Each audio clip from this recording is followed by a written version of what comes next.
What is good, Raider Nation? Is your boy Raider Alex back with yet another video for you guys. Anybody that's new to the channel, you guys love Raider related content just like this, make sure to like, comment, subscribe to the channel. That being said, let's jump right into the topic of this video.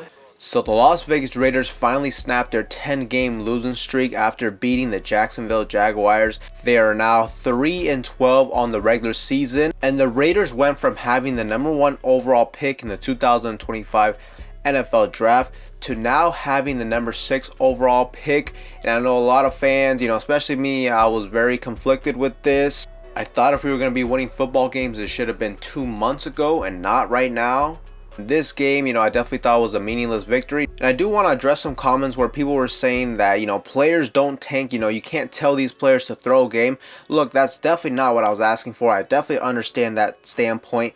I understand as a player in the NFL, there's a reason why the NFL stands for not for long. Most of these players, the average duration of their career in the NFL is like around 3 years. So look, I definitely understand for guys out there trying to make plays, trying to make big things happen. If they have a chance to get an interception, make a big play on defense, whatever the case may be, they are going to do that. But I just feel like from an organizational standpoint, I feel like at some point when the Raiders went 2-8, 2-9, 2-10, whatever the case may be, Mark Davis, our general manager Tom Telesco, our head coach Antonio Pierce, they gotta gather together and create a solid game plan for what the season is gonna look like next year and just what the future is gonna look like for this football team, because at that point we were already mathematically eliminated.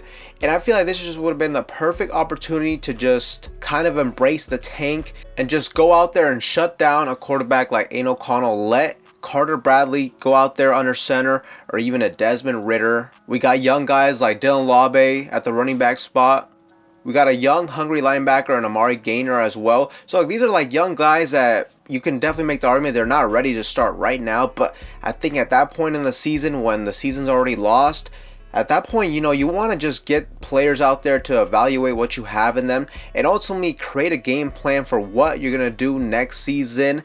And I just feel like that's really missing right now with the Raiders. And I think that's one of the disconnects that Antonio Pierce has with the fan base, and it's not really his fault at all, because that is going to be the topic of discussion in this video. And it's just the fact that it definitely seems like the future of Antonio Pierce is very uncertain with his football team, and it definitely kind of feels like he may understand the situation and that he feels that he may have 1 foot out of the door already. And one thing that was very interesting is after the game, he was asked a question about us moving down from the #1 overall pick to the #6 overall pick.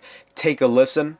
Coach, for the part of Raider Nation that is focused on the first overall draft pick conversation, what is your response to them? Talk to Tom Telesco. So overall, very interesting comments from Antonio Pierce. To me, it says a lot. It definitely feels like Antonio Pierce kind of said that with like just a little bit. It feels like there definitely is some tension there. And I wouldn't be shocked if Antonio Pierce kind of sees the writing on the wall and he has a good idea that he's not going to be around next season. And in that case, Antonio Pierce is very similar to his players as well. He needs to look out for his future. He needs to look out what's best for his interest.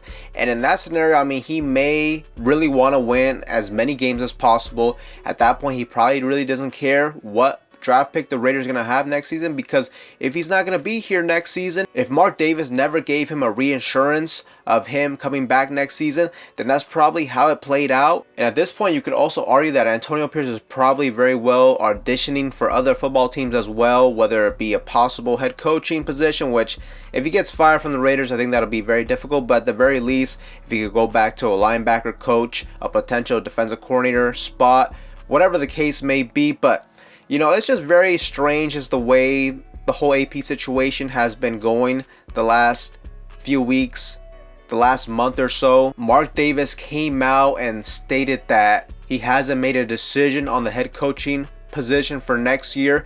And also, one thing that was very interesting was that he did mention that Antonio Pierce will be evaluated separately from our general manager, Tom Telesco.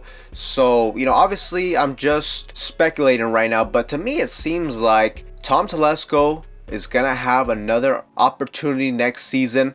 It seems like he will more than likely be the general manager next season. While Antonio Pierce, it seems like it's definitely up in the air. And one thing with Antonio Pierce, the one thing that, a lot of people like, I also like it as well, but sometimes he's just saying too much, is the fact that Antonio Pierce is very blunt and honest when it comes to these post-game interviews. For the most part, I like it, but there has been times where I feel like things that he said would probably be best served if he said that in the locker room. And sometimes it seems like he's kind of tipping his hat, especially when it came to that whole Devontae Adams trade situation. But the point is, Antonio Pierce was not shy when he was asked that. He had no hesitation. He said, ask Tom Telesco about that, essentially saying that he really doesn't give a damn about that whole draft pick situation. That's not part of his job. His job is to go out there and coach the team and try to win as many football games as possible. But personally, the way this whole season has been playing out, and just in general, this whole season just hasn't really felt right with Antonio Pierce coaching the team. It just really felt like the whole season he wasn't really himself. I don't know if it was just the fact that he had too many advisors on his coaching staff, or I don't know if he's on a short lease. I don't know what it is, but it just hasn't felt right with Antonio Pierce. Now, one thing too, we can't let him off the hook as well, is just the fact that he is the head coach at the end of the day. He has said on multiple different occasions that he's wanted to win football games. Ultimately, he was the one that made the decision to start Gardner Minshew over Aiden O'Connell. There has also been numerous different occasions this season where he's mismanaging the clock, just mismanaging the game situations as a whole. So AP is definitely not perfect as a coach, but I just feel like this whole situation, there definitely is some disconnect between AP, Mark Davis, and Tom Telesco. It just seems like AP and Tom Telesco are both fighting for their jobs, and like Mark Davis said, they're both going to be evaluated separately, which is kind of strange. But ultimately, if I had to guess, I think Antonio Pierce is not going to be our head coach next season. But I definitely want to get your guys' opinions in the comment section down below. Let me know what you guys think about Antonio Pierce's comments after the game, and whether or not you think he's going to be around next season. Let me know in that comment section down below, Raider Nation. But with that being said, that's all for you guys in today's video. Anybody that's new to the channel, you guys love Raider related content just like this, make sure to like, comment, subscribe to the channel. With that being said, I will see you guys in the next one.